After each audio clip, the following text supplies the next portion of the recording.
Yes, please.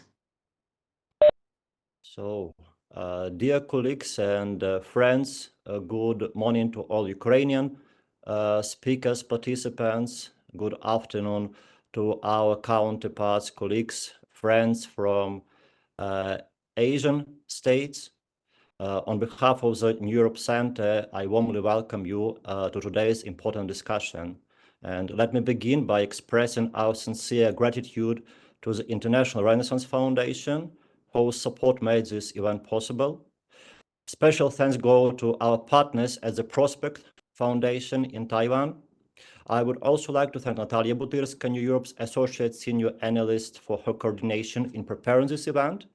A huge thank to Ukrainian speakers and participants who are with us despite, unfortunately, sleepless night caused by the intense missile attacks on Ukraine.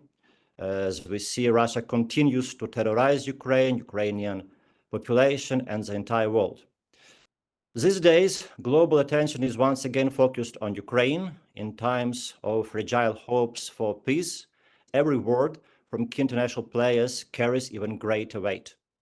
There is no doubt that Donald Trump has become one of the major newsmakers in recent months, but the question remains, will he also become not only a newsmaker, but a peacemaker? With this event, our center is launching a new platform for dialogue between Ukrainian experts and their counterparts from democratic Asian countries.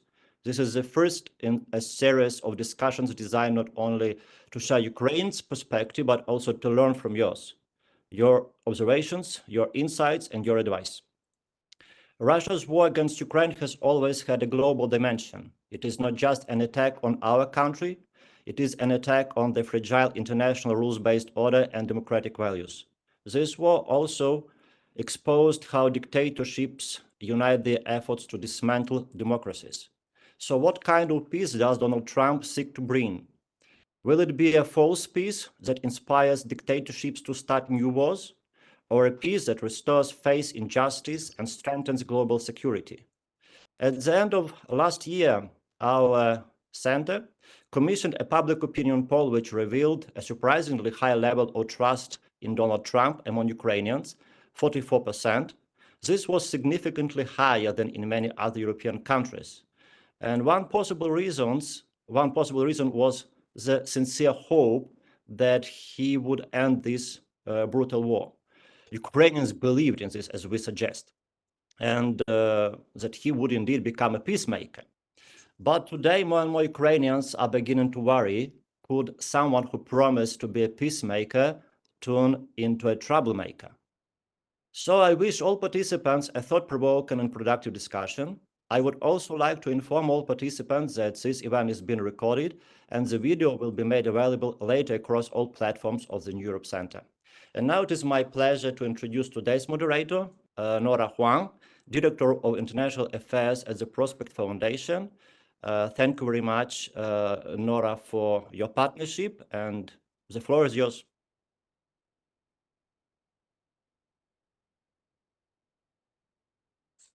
Thank you, Mr. Solodkyy, for the introduction. And it is an honor to serve as moderator for these timely and important discussions. As the world continues to navigate a shifting geopolitical landscape, the decisions and priorities of the United States, especially now under a new administration, reverberate far beyond its borders. Ukraine, standing at the front line of the democratic world's defense against aggression, offers a unique and powerful perspective on American leadership, credibility, and commitment to global security. From Taiwan, this resonates deeply. As an island that understands the weight of geopolitical pressure and the importance of international solidarity, we have much to learn from Ukraine's experience and assessment. The questions before us is not only how Ukraine perceives the actions of the new US president, but also how those perceptions can guide and inform strategic thinking here in Asia, especially as we confront similar threats to sovereignty, freedom, peace, and stability in our region. Today's seminar brings together voices with deep insight into Eastern European realities, transatlantic policy shifts, and the evolving dynamics of US-Asia relations. We aim to draw connections that are often overlooked, and we hope to leave this discussion with not only a deeper understanding of Ukraine's position, but also with a sharper clarity about Asia's strategic posture moving forward. Before we begin the conversation shortly, first allow me to introduce the speakers. Today we have 4 speakers. They are first, Leonid Litra, who is a senior research fellow at New Europe Center from Ukraine. And the second speaker is Hanna Hopko, the chairwoman at ANTS NGO Network and also head of Foreign Affairs Committee at Ukrainian Parliament from 2014 to 2019. And the third speaker is Mikhailo Samus, who is director at the New Geopolitics Research Networks, also in Ukraine. And the last one, but not the least one, is Yuri Port, who is the head of Asia Pacific section from the Center for Army Conversion and Disarmament Studies. Yuri is now currently a visiting scholar in Taiwan. Well,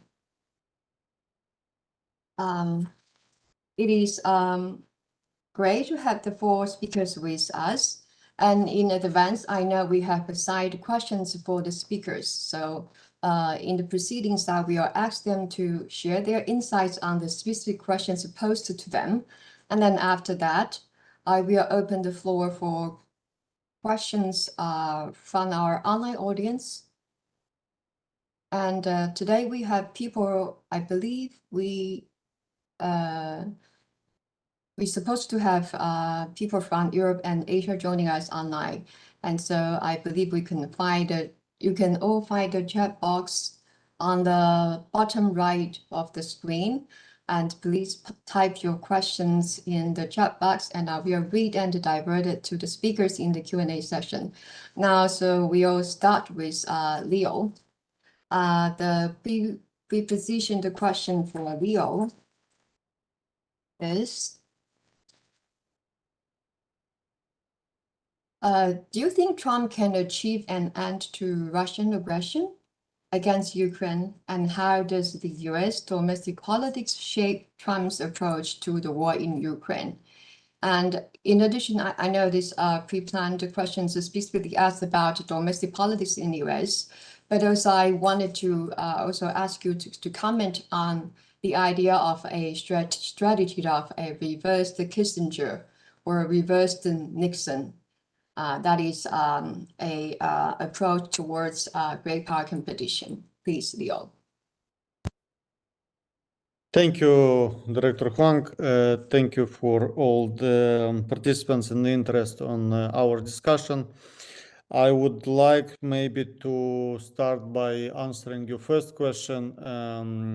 Well, there is no short answer to this question above all, because we think that in order to achieve peace, President Trump needs to hear also the Ukrainian position. And so far, we've seen that there is a negotiation between Russia and US, but there is no negotiation between US and Ukraine. So there's only feedback from US about their negotiations between them and Russia. And that's a fundamental problem, because we are discussing about ideas that Putin passes to Vitkov, and then the Americans are passing these ideas to us. So we are not able, unfortunately, now to shape the agenda of these peace negotiations. And that's one of the most fundamental problems. So in order, Trump can be now a peacemaker only on the account of Ukraine. So only if Ukraine is giving up from its side certain things. And I think that this is not what Ukraine is willing, and this is not what East Asia countries are willing to see. And I wanted to maybe to, in my introductory remarks, to refer also to this, that you know, the negotiation process which is currently taking place around Ukraine-Russia war is that it shows you and the entire world what could happen for the countries that have an alliance with the US. It appears that the business track is more important than the, you know, the kind of respect for international norms and respect for the agreements and for alliances they have. And this is a very big challenge. Prime Minister Kishida a couple of years ago said in the US that Ukraine is could be the East Asia of tomorrow. Yeah? And I think that this is the most concise and precise kind of statement of what happens in Ukraine and why it's important to the rest of the world. The fact that we arrived these days to discuss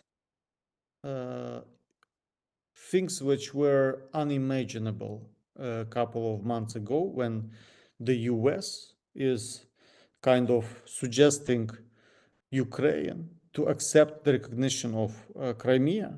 This is kind of this is a very low point, I think, in the world, and this is something which is very dangerous for the East Asia countries, because if we see that the US is not necessarily siding with its allies and partners and with international norms, but the kind of big deal logic or philosophy is more important, and if that would not entirely kind of a settlement would not entirely serve the US interest, then you know, there could be significant negative repercussions for its allies across the world.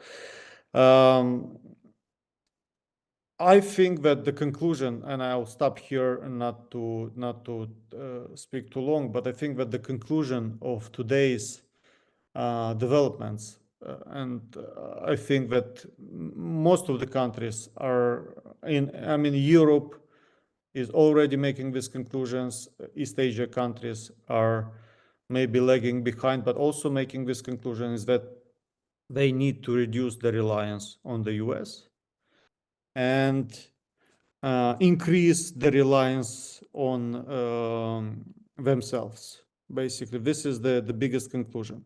And I think that we see today that Ukrainian army is the biggest guarantee of its independence and sovereignty. And that is also kind of conclusion and recommendation for other countries that might be in Ukraine's situation. Thank you. Yeah, thank you, Leo, for your comments. And now we are advancing to the second question to Hannah Hupker. The question goes, how does Ukraine society and political leaders perceive Trump's push for peace with Russia?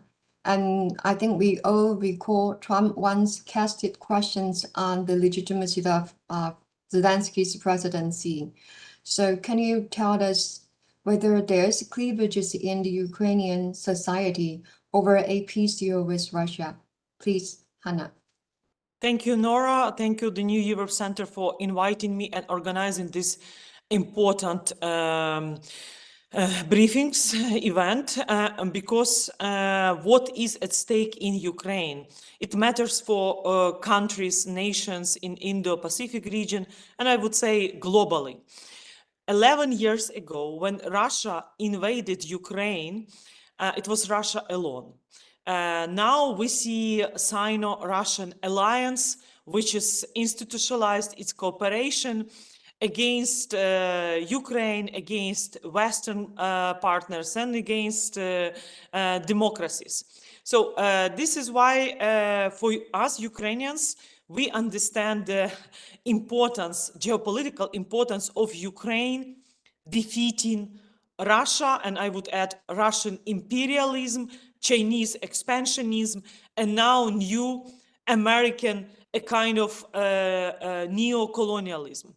Because what we are observing within more than 3 months of Trump being a president, that America moving from mediator to standing by Russia, because all the measures that and statements that Trump is producing, cutting off intelligence data, also blackmailing Ukrainians and proposing to sign not a peace deal, but capitulation, not recognizing Ukrainian territorial integrity and sovereignty, also demanding elections in Ukraine, and many other statements that Trump produces daily.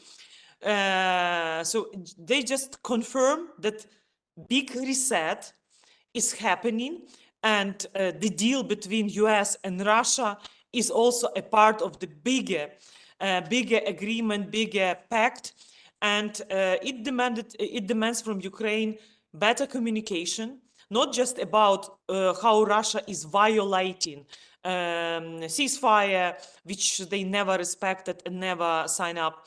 So, but still, we have to focus on building and strengthening the capacity of coalition of willing states, because United States under Trump moving from mediator to supporting Russian plan how to push Ukraine for capitulation, it creates a danger for all of us. And if you ask me like 11 years ago, can I imagine at that time that we will try to convince American citizens that Ukraine has a right for self-defense, that Ukrainian kids, more than 20,000 of kids, should be returned back and not to mobilized by Russians, because we've seen many videos when Russian officials are posting how they are brainwashing and mobilizing abducted kids into the Russian armed forces. So what Russia is preparing for? Not for ceasefire. They want to increase their potential and for the new attacks. So America first, or how to make America great again, it doesn't mean America alone or America against its strategic partners. Because what we are observing, all the statements against NATO, against or attacking not just Ukraine, but also Europe. So it's a kind of push for Japan, South Korea, Taiwan to rethink its strategic partnership with the United States, because it seems like Trump is destroying a respect with other nations and actually the credibility of United States as reliable partner. So I think it's really important. I just returned from DC, and having many conversations in Congress. So it seems like even Republican Party, they expect some deliverables, but not pressure on Ukraine to forget about Crimea or to recognize Crimea as Russian territory. And Ukrainian president today reminded Trump and his team that Pompeo declaration was adopted during first term of Trump, when Trump confirms that Crimea is Ukraine. Only Russian supporters could say opposite things. And Ukrainians understand that we need to increase our weapon production in Ukraine. And within last 3 years of the full-scale genocidal war, we ramped up production and up to 30%. And try to cooperate more with Europeans. And I do believe that Europe will finally make a decision on confiscation of Russian sovereign assets and provide more resources to rearm Europe Fund and actually to give more funding for Ukrainian defense industries to increase our capabilities. And of course, no one believes in ceasefire in Ukraine because Russia is terrorizing us daily. What happened this night, it's a hellish, it's a nightmare, it's another terror. And we understand that Russia is using ballistic missile terror as a way to make more pressure and increase stakes, believing that Ukrainians will agree on the unacceptable ceasefire plan. We understand in Ukraine, and I, as a former chairwoman of the Foreign Relations Committee of Ukrainian Parliament, I remember the period of peaceful settlement, 2014, 2019, when Ukraine was under huge pressure and there were demands. Ukrainians don't ask lethal weapon, only political diplomatic solution, only peaceful settlement. And we remember Minsk I, Minsk II, but now peace or even ceasefire cannot be achieved without justice. And it's crucially important, and what Trump is helping now Russia to avoid justice, accountability for the war crimes, crimes against humanity, everything what's happening. So also we have all together to work more proactively with Americans, explaining them what is at stake for them, because it seems like it's about a national interest and national security of the United States. Because American system, their war system, also requires partners for defense production. Americans cannot produce their fighter jets and other military equipment without partnering with other nations, including democracies in Indo-Pacific. It's all interconnected, interdependent. And what I ask also some legislators in DC, do you think the United States have the guaranteed advantage to win a straight war with China and its allies? So it seems like Ukraine, as an asset to our partners, strategic partners, we are the only country which has, not a democratic country, unique practical combat experience in modern warfare. So all our usage of UAVs, electronic warfare, drone production facilities. So this is what is needed for United States, for NATO countries and others. And also we are observing that Trump is already trapped or played by Putin, and Russia is just simply laughing and observing how America is losing credibility. And when I was in DC, Joe Wilson, former head of the Helsinki Commission, when we disseminated our report on the axis of evil states cooperation and Ukraine experience in countering this, they showed me this axis of aggression, areas of cooperation between Russia and China, Russia, North Korea, Russia, Iran. And I think it's really important to explain Americans that this naivety to decouple Russia from China, as one congressman said, is stupid. It's absurd. It's impossible. Because China and Russian economy, their military cooperation, their intelligence data sharing. So it's impossible, and the only way for America to be strong, it's to help Ukraine to defeat Russia, but not to have this naive perception that they could withdraw Russia from China.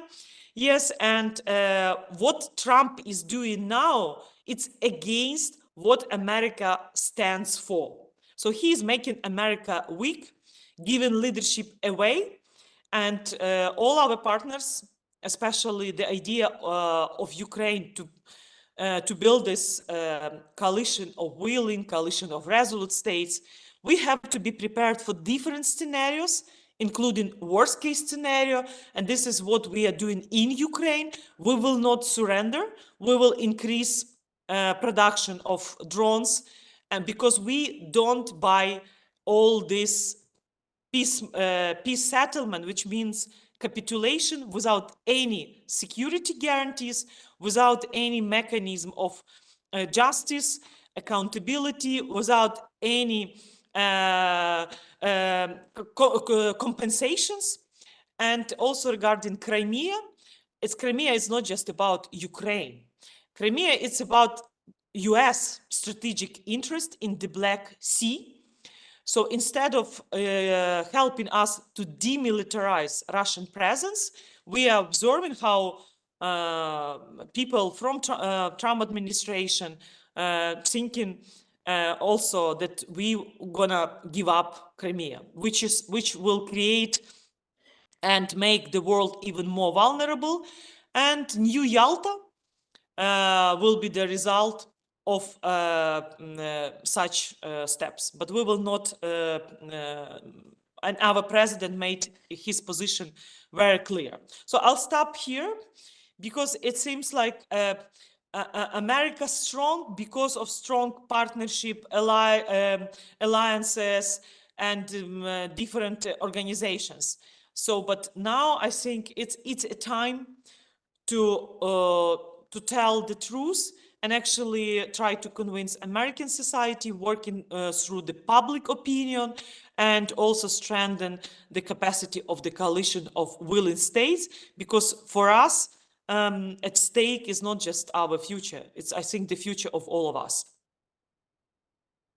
Okay, thank you, Hannah. I think it's very clear that the Ukrainian society is has this consensus on seeking for a just peace. That it means a deal must include security guarantee arrangements in it.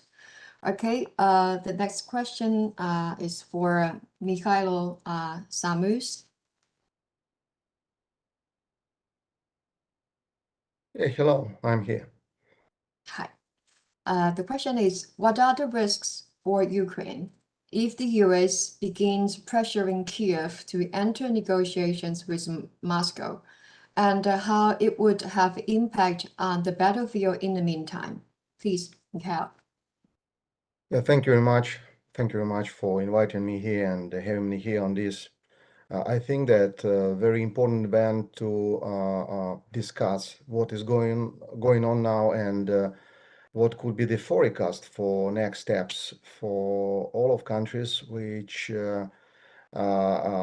couple months ago I thought that United States is our ally, and now it's pretty difficult to define the role of this country. And answering directly on this question, actually, United States already started to press on Ukraine to make some concessions, and started the negotiations with Russia on the let's say negative background, on the talking about the recognizing of Russia's Crimea annexation, which is absolutely undiscussable, I would say, in Ukrainian society, from Ukrainian national interests, from European interests, and from global interests. Hannah Hopko already told that this is a United States strategic interest. Do not allow to give a legal status of Russia's annexation of Crimea, because I give a little bit more explanation that the legalization of annexation of Crimea by Russia means controlling Black Sea by Russians.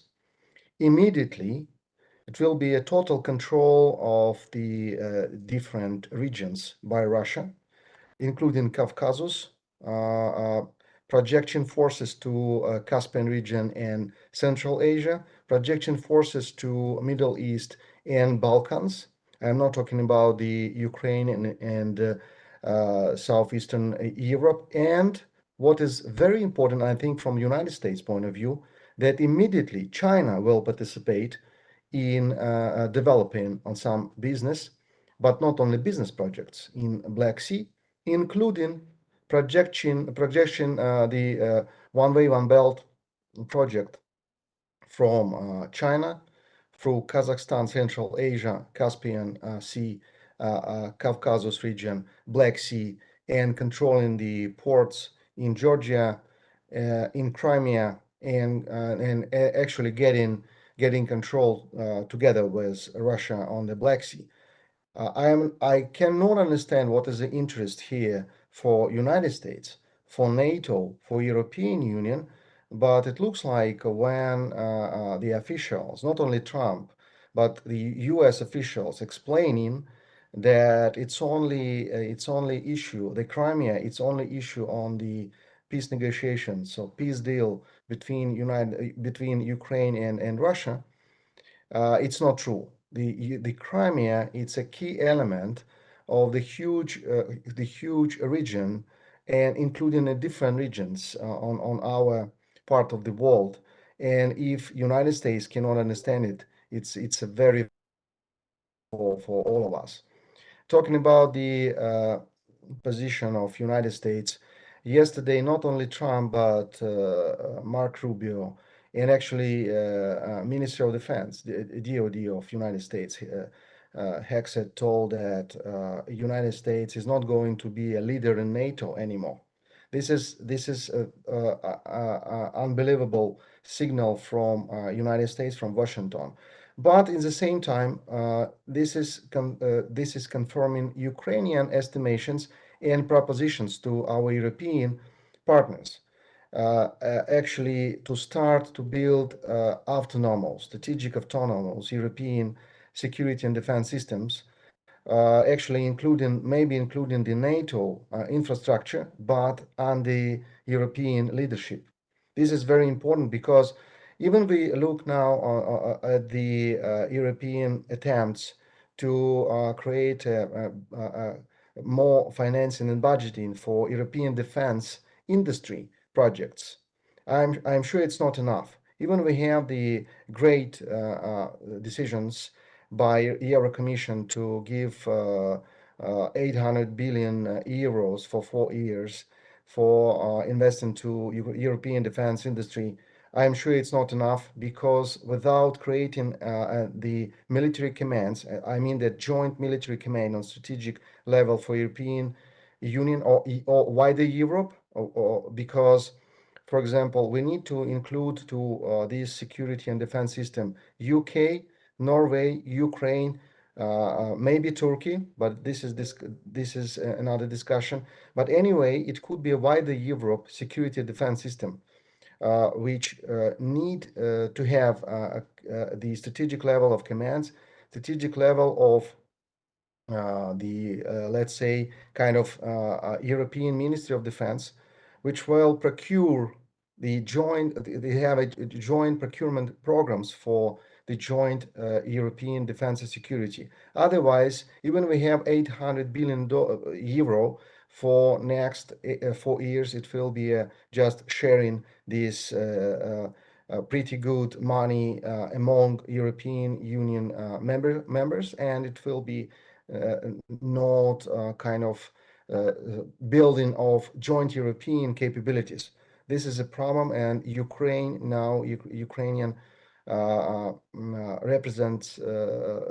representative, the trying to explain this to Europeans that we need to have a leadership in this process.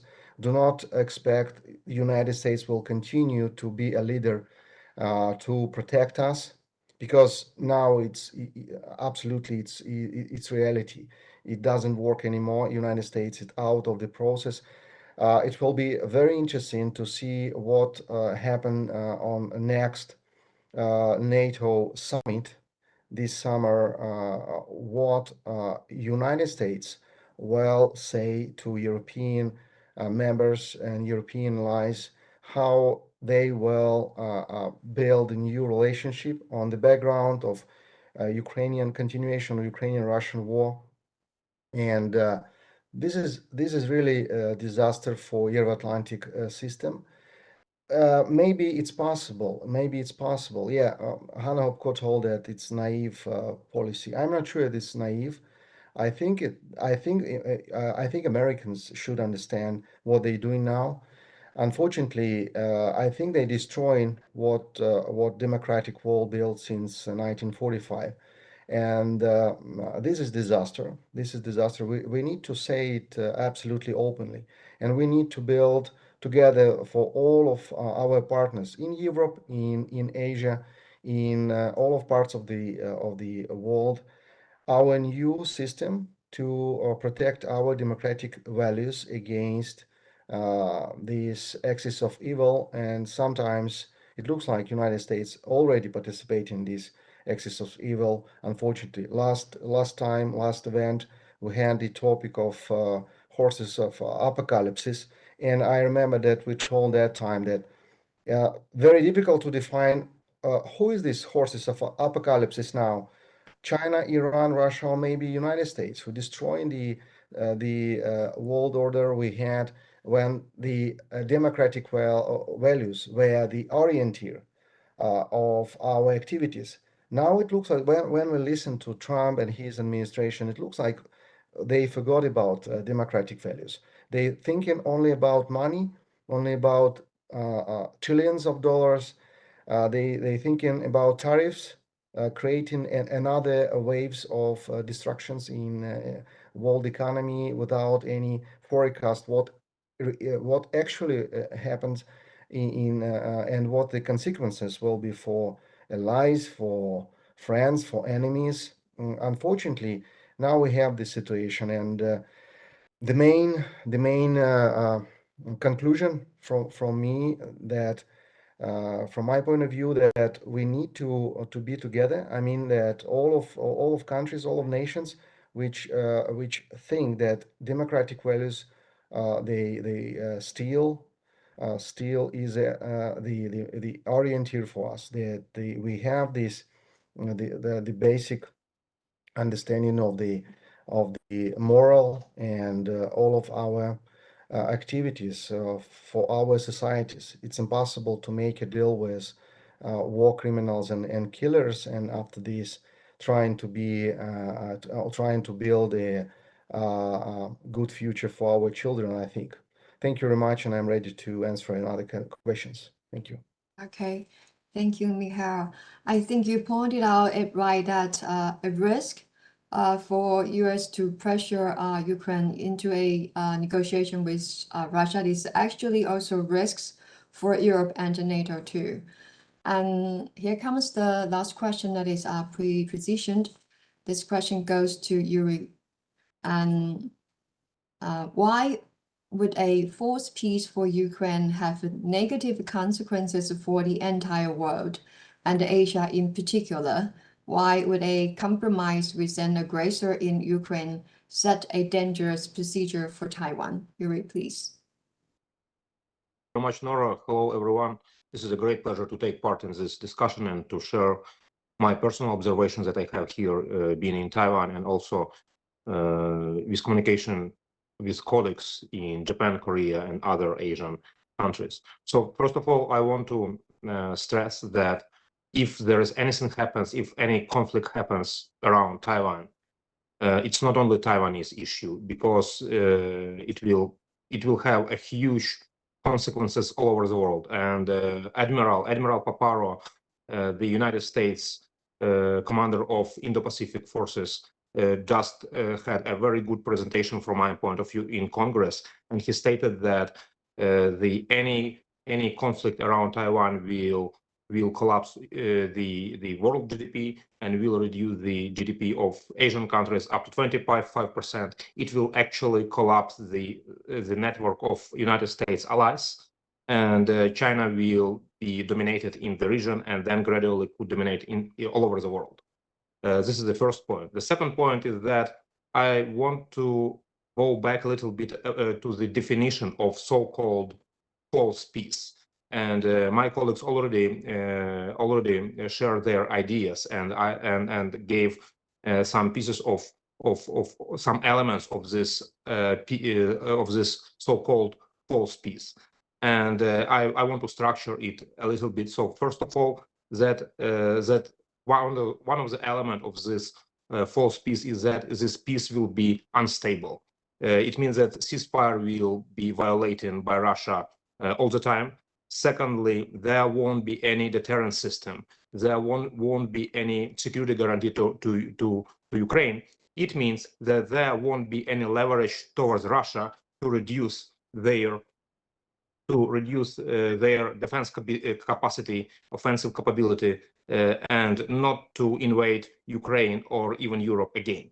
So this is the first characteristic of so-called false peace. The second characteristic, and previous speakers already mentioned it, that this peace will be unfair because it will undermine the international norm, it will undermine the United Nations chapter, it will undermine the notion of sovereign territory, and it will also strengthen so-called transactional approach when long-term interest will be sacrificed in the sake of taking benefits, some money benefits, etc.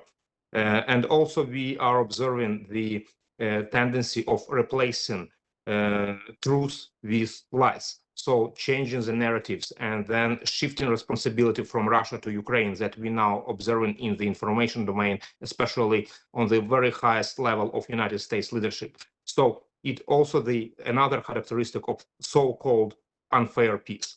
So what it could lead to, there could be many different consequences. The first one is that unstable peace will lead to the situation that Russia will build up its military capacity more and more. And it means that Russia would need also support and weapons from North Korea that is providing up to 50% of Russian artillery ammunition now for the time being. And also Russia would need the huge support, technological support from China. What does it lead to? So it leads to the situation that these countries would need Russian technology in return very much.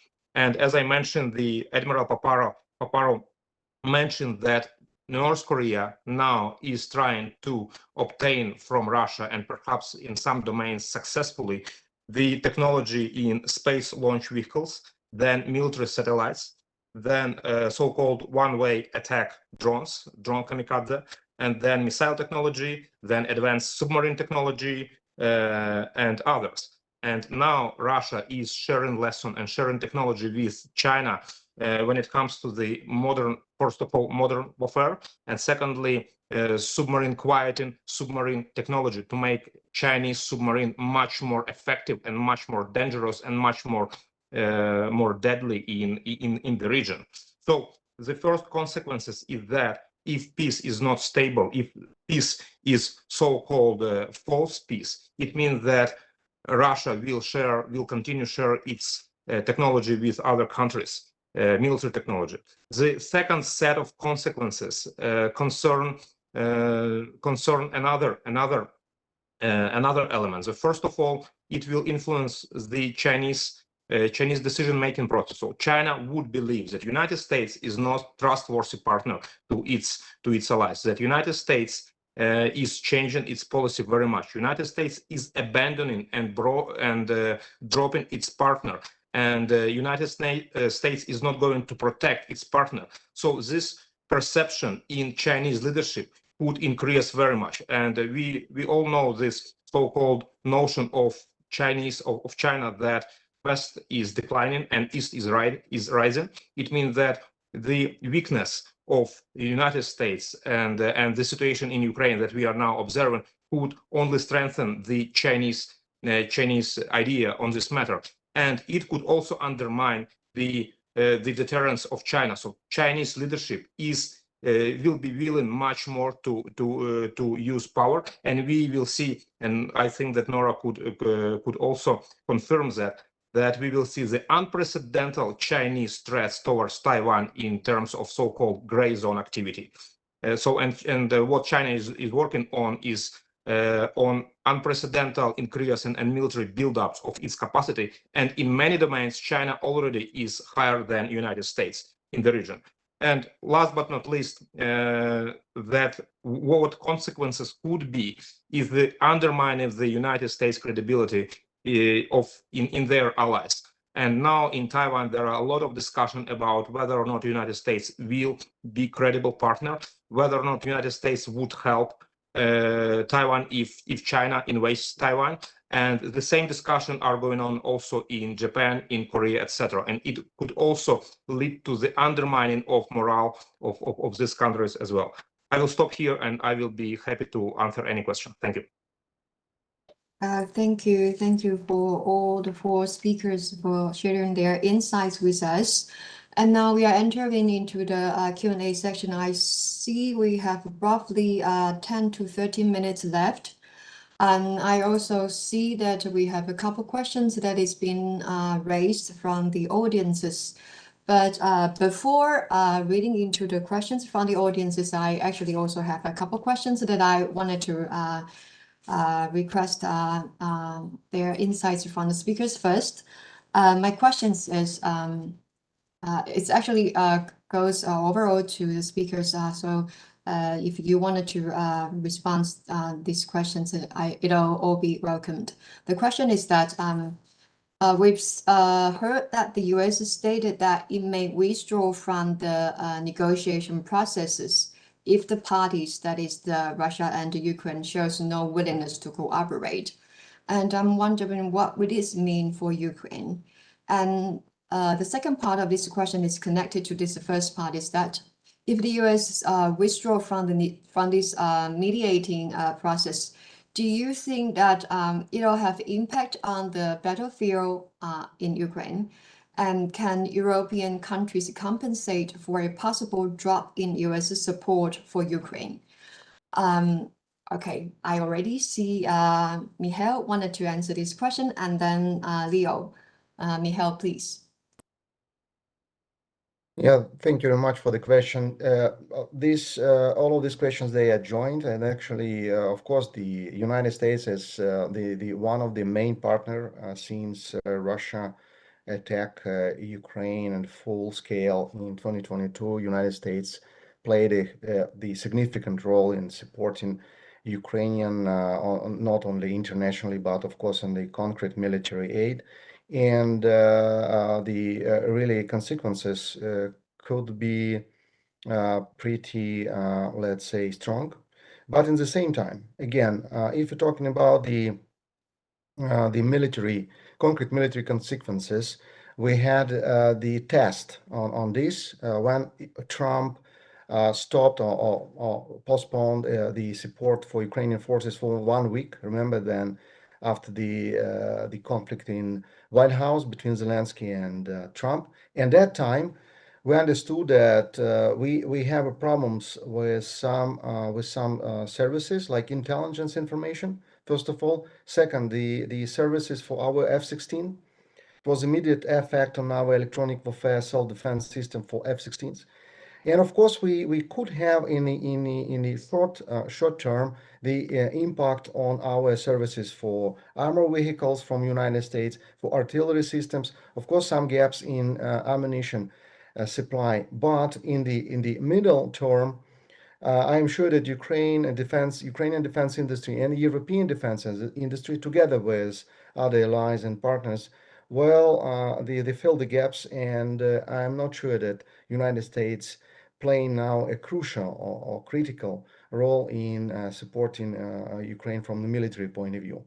So I would say that it will be strong impact on Ukrainian capabilities, but it will be a short term, and I'm sure that Ukraine, together with Europe, will adapt to this situation. In talking a couple of words about the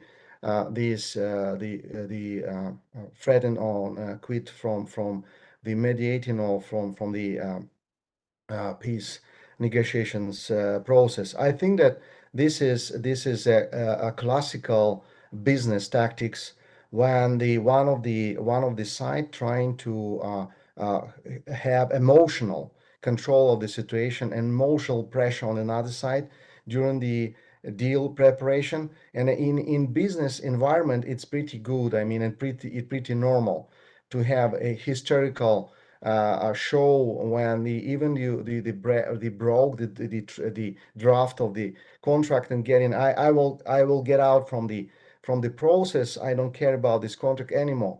And we know this very good from our criminal 90s years in Ukraine. So for Ukrainians, it's a normal situation. But unfortunately, it's not a business. And I think the American side is playing too much as a businessman here.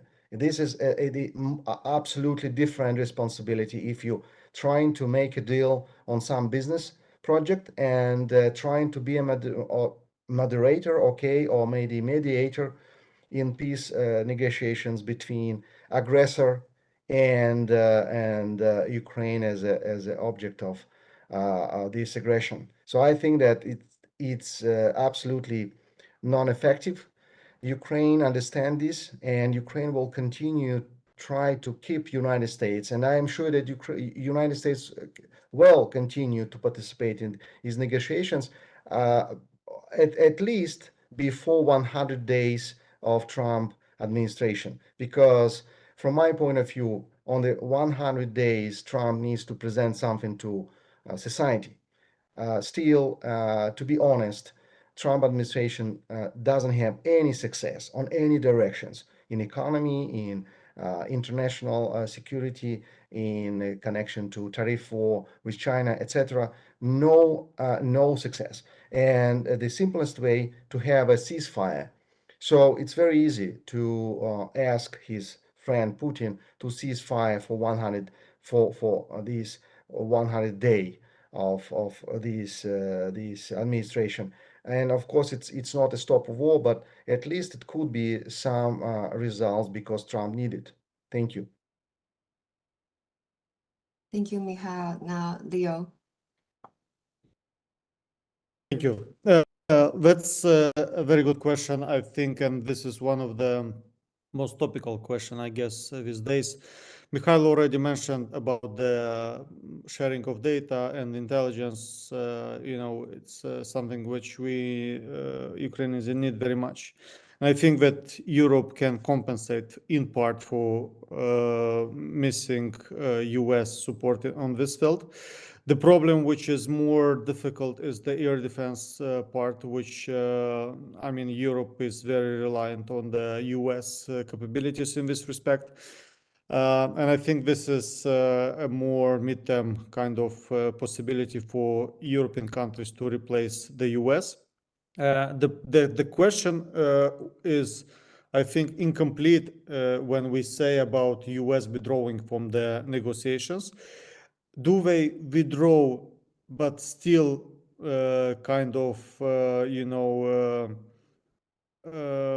sell weapons to the European partners? Or do they withdraw and they don't sell air defense system? They don't allow European countries that have American technology in their weapons to be provided to Ukraine. So these are the kind of the nuances of this withdrawal. I think this is a quite important element of how do they withdraw. Because if they withdraw, but they would have a very business approach to selling weapons to the European countries and countries willing to support Ukraine, I think this is maybe not the worst idea, because as we see, pushing for an unjust peace, acting and pushing for an unjust peace is not helping much. And if they withdraw, but they still sell weapons, the weapons we need, this might be not the worst idea. In a way, and if they withdraw, this is also bad for Russia, because all the people speak about why it's bad for Ukraine, but so far the US has been the gate for de-isolation of Russia that happened with the start of the large-scale invasion.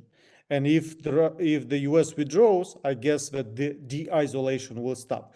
And maybe very quickly, I also would like to touch upon the question in the chat about in which ways can Japan, South Korea, and Taiwan play an indirect role in the negotiation process.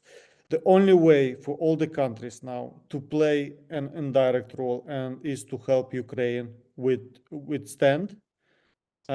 We see some countries are doing in East Asia. I mean, we saw especially countries like Japan, also Taiwan on a different level, South Korea through the US. So all of them were in one way or another helping Ukraine. These countries can delay something happening in East Asia, or even prevent something happening in East Asia by helping Ukraine. Because if Russia will fail in Ukraine, it will be a lesson for other countries that these countries can fail in their region. And this is like the fundamental which matters these days. Yeah, I'll stop here because I don't want to be too long. Thank you, Leo. Actually, I also wanted to give this question to Hannah and Yuri, but we only have roughly 3 minutes left. So can you all use 1 minute to address this question? Hannah, please. So the conclusions. So the more Russia escalate and increase ballistic cruise missiles, kamikaze drones attacks, the more Trump wants to reward Russia. We keep hearing about lifting sanctions on Nord Stream 2. And we keep hearing about business in gas and oil between Russia and the US.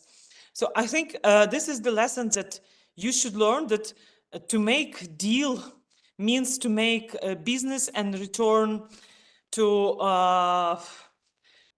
the reality when human rights, international rules-based order means nothing for our strategic partner. And what are the lessons for our friends and partners in Indo-Pacific region? So please help us faster, because you have these opportunities to contribute more. Don't delay with some decisions. Don't expect that what if tomorrow Trump change its position. Great if he do this. If he does change the position, this would be good. But we all have to be prepared for the worst case scenario. And because what Putin also expects, that this, how to say, ceasefire or all these talks will produce in some countries like Hungary, Slovak Republic, when they will block a new package of sanctions of the EU, or some nations will tell, look, maybe Ukraine tomorrow will sign a deal and the war is over. Why should we spend more taxpayers' money for increase our defense?